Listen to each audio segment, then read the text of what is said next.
Hello po mga ka-angel, ito naman po ang iyong lingkod, ang iyong katropa at kalakwatsa, Kuya JJ. So andito po tayo sa isang dealer ng car. Ipapakita ko po sa inyo yung mga benta nila. Isang dealer ng mga SUVs at mga trucks. At saka may mga sports car din po siya, at saka electric cars. So samahan niyo po ako, tara! So nandito po tayo sa loob ng isang truck. So ito po, leather po yung kanyang yung upuan. May sunroof at meron po siyang tatlong seats o seat belt sa likod. So ayan po. At maganda po yung kanyang screen. So, ayan. Maganda rin po yung kanyang yung gear, yung pag-change ng gear, pag i-change mo po siya.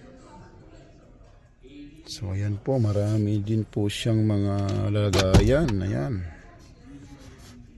Ito po medyo maganda kasi pagka-track po mataas, pag po kayo bumaba at ang dito sa loob ay automatic po may lalabas na para siyang steps o yung parang hagdan na automatic na lalabas. Pansinin nyo po, papakita ko sa inyo. Ayan po sa baba. Ayan po. So lumabas na po siya. Bababa po ako at isasara natin at tingnan natin kung pupunta ulit siya sa ilalim. Ayan, ito po yung sinasabi ko. Isara ko po yung pinto at tingnan natin kung pupunta rin po siya sa ilalim. Magpo-fold.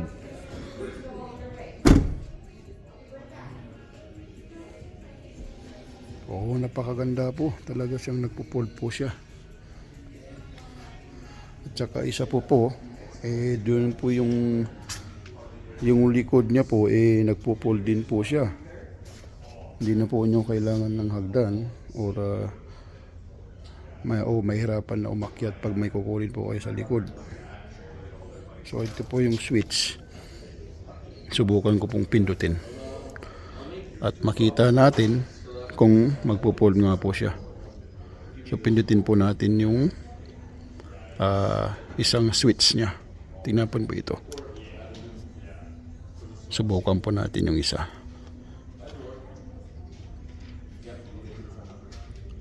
So, pindutin po natin isa-isa para makita po natin yung features.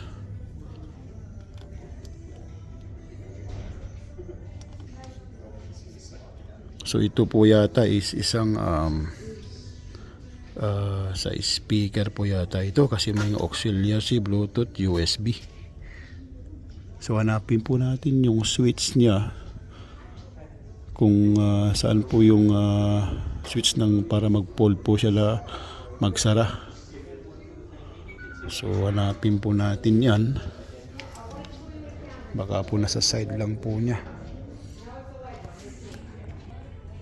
So ayun po, ito po yung mga speaker niya at meron pong switch dyan para mag-fold para maisara po ninyo. Tapos ito po yung mga lock. So, pagka-ilock nyo po yung pagka na-close niya, itaas po nyo ito para ma-ilock po siya. So, maganda po. Ito po ay GMC. Ito rin po ay isang GMC. Ibang model po siya, Elevation. Yan po ay Silverado Chevrolet.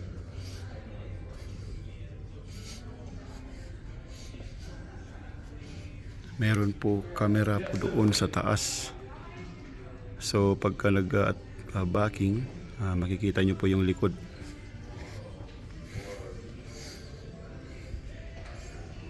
So ayan po. Maganda po yung mga trucks nila. At ito po naman po ay isang sports car. At napakaganda rin po ang loob niya. Ayan. Sasakay po tayo dito sa isang mataas na truck. Ang pakaganda po.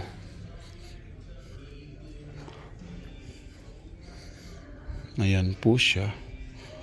At nagpo-fold din po yung likod niya. Subukan po nating pindutin. At makamera po dito.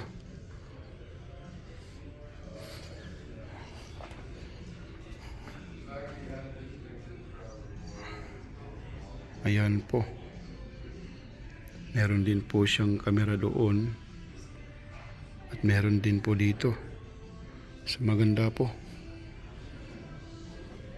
Subukan po natin pindutin. Wow. Meron na rin po siyang kasamang extra tires at rims.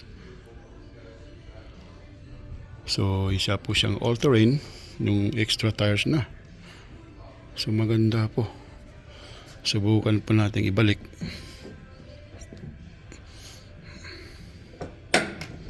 Ayan, pindutin po natin yung isa. Ito naman po pagka yung buo na. Yung isang buong door niya. Maganda po. Subukan po natin pindutin yung isa para naman magiging hagdan siya. Ayan. At pindutin po natin para maging hagdan po siya. So napakaganda po. Maganda po itong truck na ito. Kasi hindi ka na po mahirapang umakyat.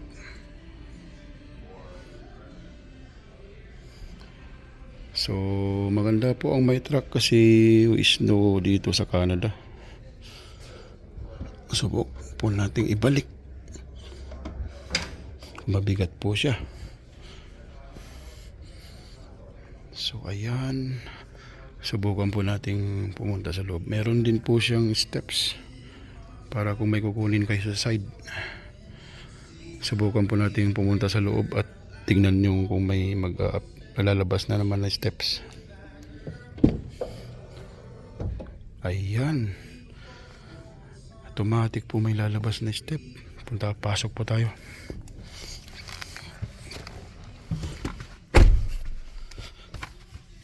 Maganda po rin po ang loob niya. At ito po, mapapansin nyo po ay rear mirror, pero isa po siyang digital. So kung makikita nyo po yung sa likod kanina may dalawang camera. Yun po siguro yung isa is para po sa digital rear mirror niya. So para siyang screen ng computer o tablet na pagka tingnan nyo po yung likod is a digital o parang tablet po siya. Sa kahit gabi makikita po nyo ng maliwanag yung rear. So maganda rin po, malaki rin po yung screen at heated steering wheel at heated seats po. Ayan, pati yung sandalan. So maganda po siya. Yan. At ito po para sa trailer. At may USB-C. Tsaka meron din po siyang sunroof. Ayan po yung mga switch. Ito po yung mga emergencies. Kung meron kailangan nyo ng emergency, pwede po nyo i-press yan. At automatic po magko-connect sa mga emergency responses. So maganda yung mga left mirrors are malalaki po. Meron na rin po siyang blind spot monitor. So nagpo-fold din po yan kung isasara nyo yung pinto. Ayan po. At leather seats po yan. Pati po sa likod. Meron din po siyang maliit na window na nabubuksan pa sa likod niya. Napo-fold po at marami po kayong may kakarga. So ito pong model nito is 84. So ito po yung mga malalaki pong engine at malalaking makina at mats na pats po ito yung mga humihila ng mga RV, yung mga pagka mahilig ka pong mag-travel, you can use the RV para mag-travel at doon na po kayo matutulog kung gusto niyo pong mag-stop sa mga places na pupuntahan ninyo. So yun po yung advantage kung may truck ka. Malakas, makakapaghila ka po ng RV at makapag-travel ka po anywhere at doon na po kayo matutulog instead of mag-hotel or mag-Airbnb. Ayan po, bubuksan po natin yung isa niyang lagayan. Ayan. So, tatanggal po yan at malaki po yung kanyang lagayan din dito sa gitna. Ayan. May mga USB, USB-C. At ito po yung phone charger na hindi na po kailangan ng wire para mag-connect. Ilalagay lang po ninyo yung phone nyo at mag-charge na po siya. So, gaganyan nyo lang po at magcha-charge na. So but make it sure po na tatanggalin nyo po yung mga case po ng cellphone para mas maganda po yung connection nya. Ayan, gaganyan po yun. Since po naka-off yung car, baka hindi po gagana yung charger nya. But pagka nag-start po kayo or inopen nyo po yung engine, automatic po yan na makakapag-charge na po kayo. So meron din po siyang saksakan. So maganda po itong car na ito at high-tech. So titignan po natin yung ibang model sa bandang kabila. So ito po ay GMC 84. Ayan, isa sunroof po siya at digital rear mirror. Maganda po, mataas po siya. At subukan ko pong bumaba at titignan na naman po natin yung steps kung magpo-fold siya. So ayan po, bababa pa na po ako. Ayan, kikita nyo po yan. Lumabas po siya. Since hindi ko siya na-open na maayos yung door, kaya ganyan lang po yung kalabasan niya. Ayan. Subukan po nating isara at magpo-fold na naman po siya.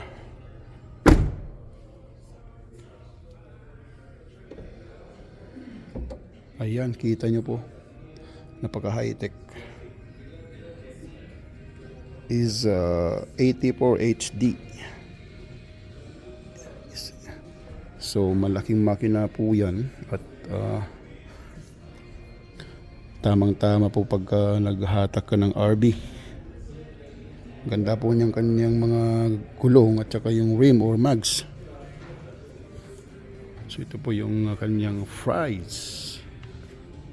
Ayan. Isa 2584. Yan po mga smaller trucks, they are 1500 naman po. So ito po mas malakas po yung engine nya. It's very nice. At marami kang may kakarga.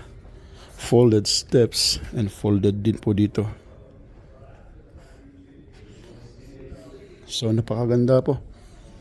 Kung may budget po kayo is highly recommended po ito. Pagka mahilig ka sa travel, mga off-road at mountains, tamang-tama po ito. So titingin po tayo ng SUV naman, pupunta pa tayo sa kabila. So yan po yung itsura ng truck. Maganda po.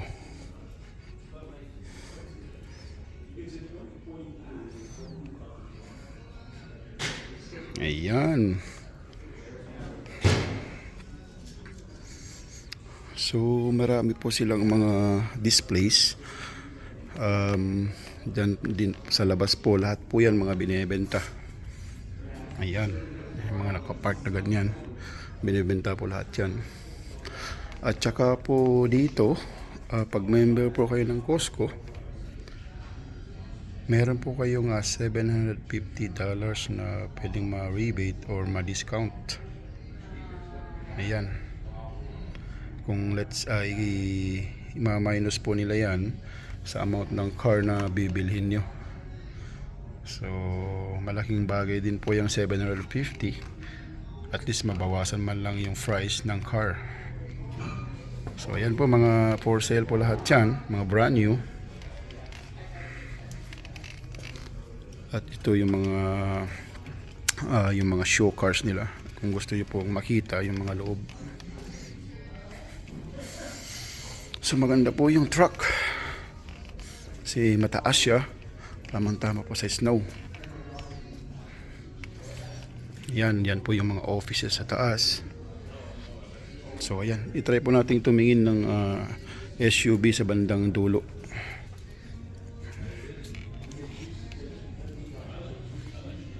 Ayan. Yan po yung mga sports car din. Yan. Yan.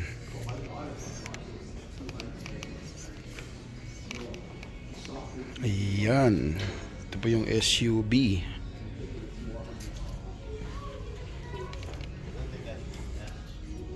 Ito po yung Buick Enclave. So maganda rin po siya. Isa 7-seater SUV. Tahoe is a full size SUV. Kung marami kayong maikakarga. Tsaka ito po yung Hummer. Maganda po yung Hummer. Pangarap po nating car din ito. Ito po yung electric vehicle ng Hummer. So electric po siya, hindi po siya gas. So subukan po natin pumasok sa loob. At titignan po natin yung features. Ito po yung likod niya. So maganda po. Sa may sunroof. Maganda po siya. Ito po yung electric vehicle na Hummer. So may mga USB-C din po siya at heated seats din po yung mga seats niya dito sa second row na seats. Yan po yung lagayan po sa likod. Malaki po ang may kakarga. Ganda po. Punta po tayo sa harapan. Ito po yung Hummer na electric.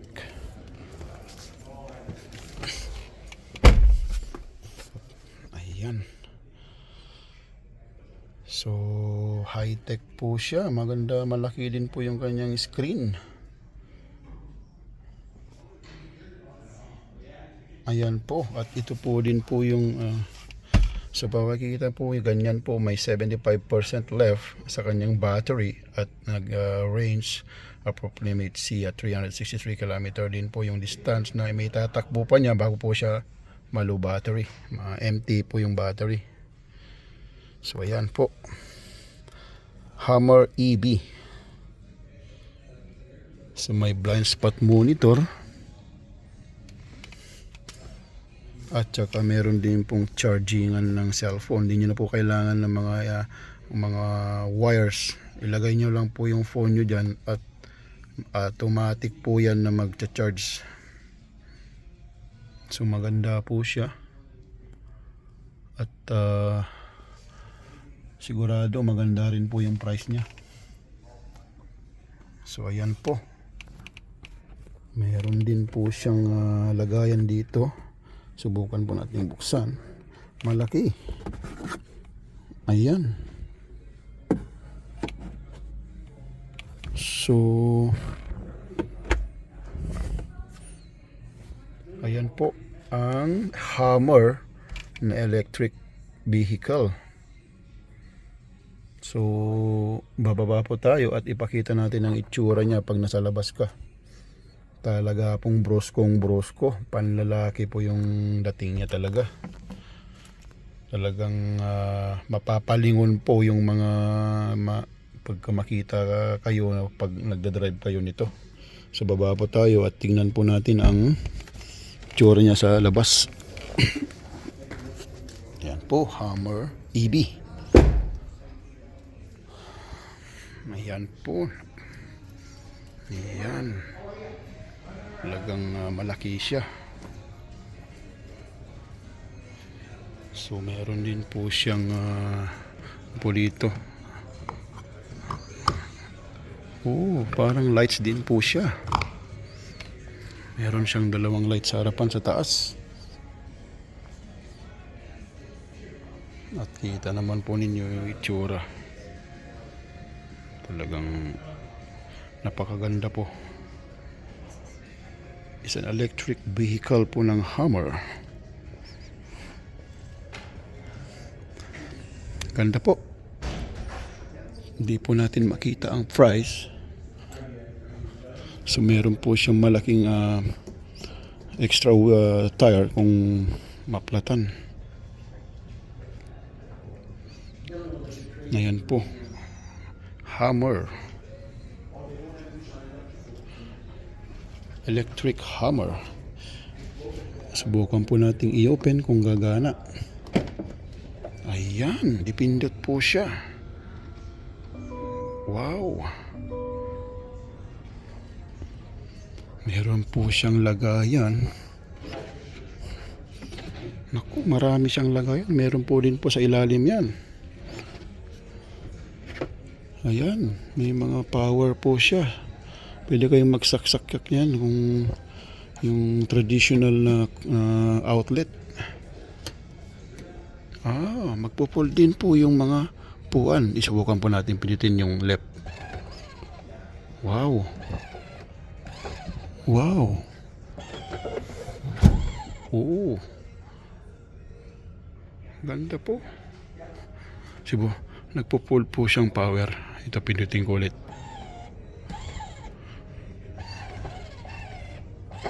Oh, ayan. Maganda po. Subukan po natin pindutin yung kanyang switch. Kung magsasara. Ayan po.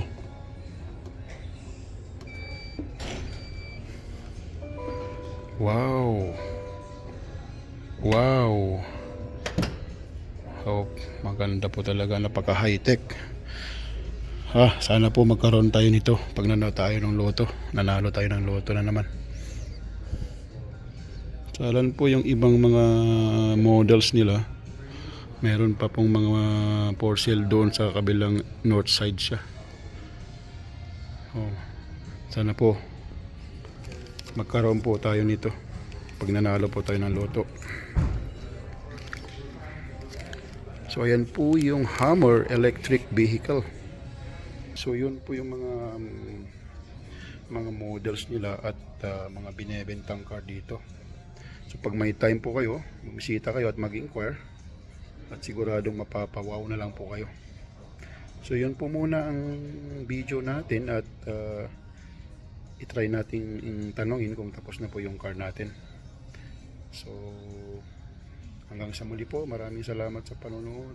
Ingat po kayo, stay safe, pray hard, it works. Ito po ang inyong lingkod, katropa at kalakwatsa, Kuya JJ.